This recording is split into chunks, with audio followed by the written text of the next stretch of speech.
मेरे प्यारे कृष्ण भक्तों को मेरा प्यार भरा राधे राधे। आज हम श्रीमद् भागवत के चतुर्थ स्कंद के 20वें अध्याय में प्रवेश करेंगे, जिसमें महाराज पृथु की यज्ञशाला में श्री विष्णु भगवान का प्रादुर्भाव का वर्णन किया गया है।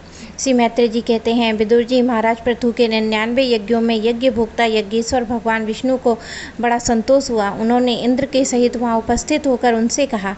श्री भगवान ने कहा, राजन, तुम्हारे 100 अश्वमेध पूरे करने के संकल्प में विघ्न डाला है। अब ये तुमसे क्षमा चाहते हैं, तुम इन्हें क्षमा कर दो।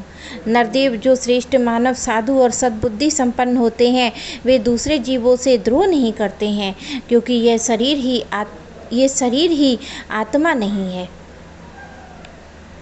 यदि तुम जैसे लोग मेरी माया से मोहित हो जाएं, तो समझना चाहिए कि बहुत दिनों तक की हुई ज्ञानी जनों की सेवा केवल श्रम ही हाथ लगा है। ज्ञानवान पुरुष इस शरीर की अविद्या, वासना और कर्मों का ही पुतला समझकर इससे आसक्त नहीं होता है। इस प्रकार जो इस शरीर में आसक्त नहीं है, वे विवेकी पुरुष इससे उत्पन्न हुए घर, पुत्र, धन आदि में किसी प्रकार की ममता रख सकता है।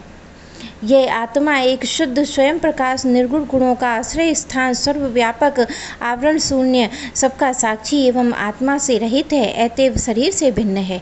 जो पुरुष इस देहिस्थ आत्मा को इस प्रकार शरीर से भिन्न जानता है, वह प्रकृति से संबंध रखते हुए भी उसके गुणों से लिप्त नहीं होता है, क्योंकि उसकी स्थिति मुझ परमात्मा में रहती है।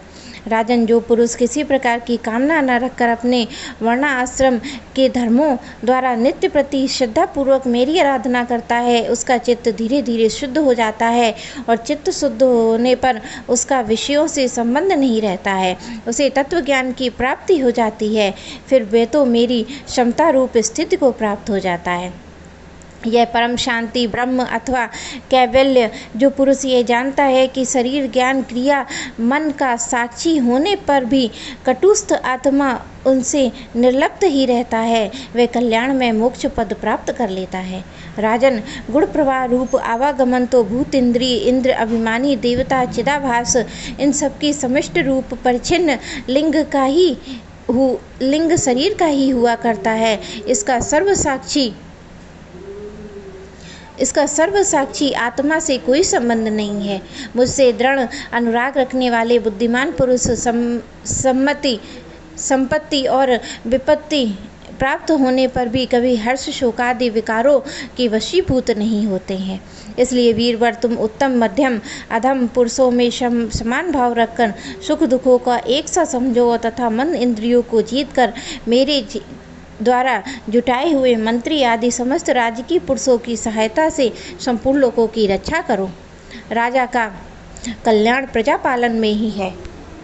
इससे उसे परलोक में प्रजा के पुण्य का 6ठा भाग मिलता है। इसके विपरीत जो राजा प्रजा की रक्षा नहीं करता है, किंतु उससे कर वसूल करता जाता है, उसका सारा पुण्य तो प्रजा छीन लेती है, और बदले में उसे प्रजा के पाप का भागी होना पड़ता है। ऐसा विचार यदि तुम श्रेष्ठ ब्राह्मणों की सम्मति और पूर्व परंपरा से प्राप्त हुए धर्म की मुख्यता अपना लो, तो कभी अनासक्त न होकर इस पृथ्वी पर न्यायपूर्वक पालन करते रहो, तो सब लोग तुमसे प्रेम करेंगे, और कुछ दिनों में ही तुम्हें घर बैठे ही सनकादि सिद्धों के दर्शन होंगे। राजन, तुम्हारे गुणों और स्वभावों से मुझको वश में कर लिया है, अतः तुम जो इच्छा हो मुझसे वर मांग लो। उन क्षमा आदि गुणों से रहित यज्ञ, तप अथवा योग के द्वारा मुझको पाना सरल नहीं है। मैं तो उन्हीं के हृदय में रहता हूँ जिनके चित्त में समता रहती है।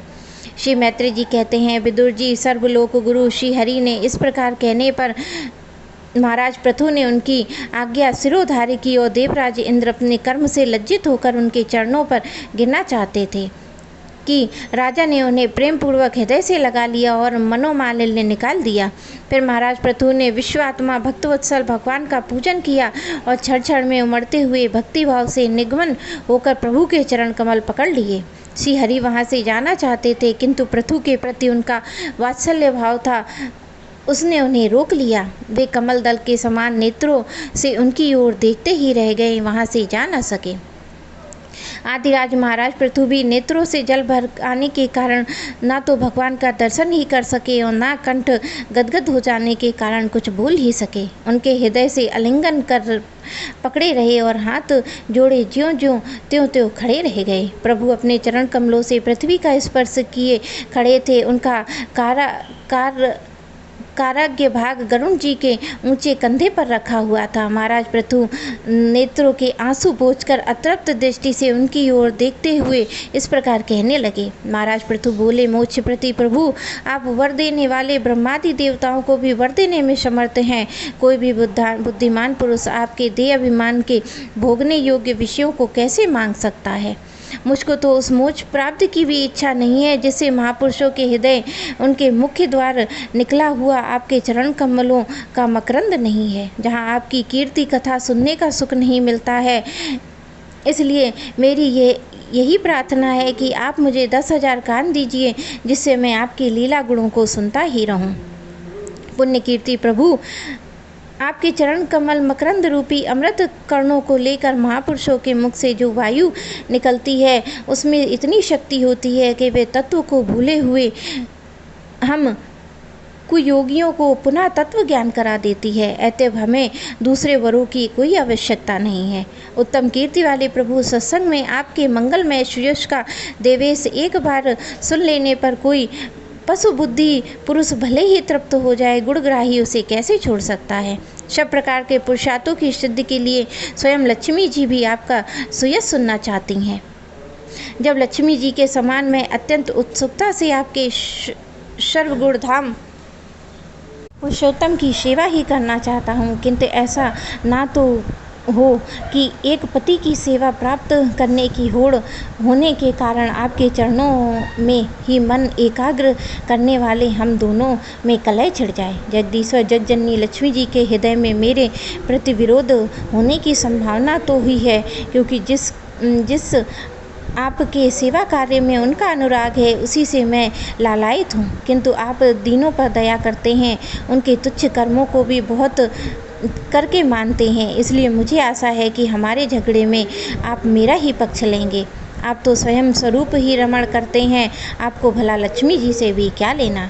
इससे निष्काम महात्म ज्ञान हो जाने के बाद भी आपका भजन करते हैं। आप में माया के कार्य अहंकार आदि की सर्वथा अभाव है।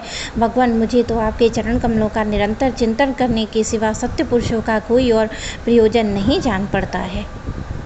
प्रभु, आपकी माया से मनुष्य अपने वास्तविक स्वरूप आपसे विमुख होकर अज्ञानवश अन्य स्त्री पुत्रादि की इच्छा करता है। फिर जिस प्रकार पिता पुत्र की प्रार्थना की अपेक्षा न रख अपने आप में ही पुत्र का कल्याण करता है, उसी प्रकार आप भी हमारी इच्छा की अपेक्षा न करके हमारे हित के लिए स्वयं ही प्रयत्न करते हैं। श्री मैत्रेय जी कहते हैं, आदिराज पृथु के इस प्रकार स्तुति करने पर सर्वसाक्षी श्री हरि ने उनसे कहा, राजन, तुम्हारी मुझ में भक्ति है।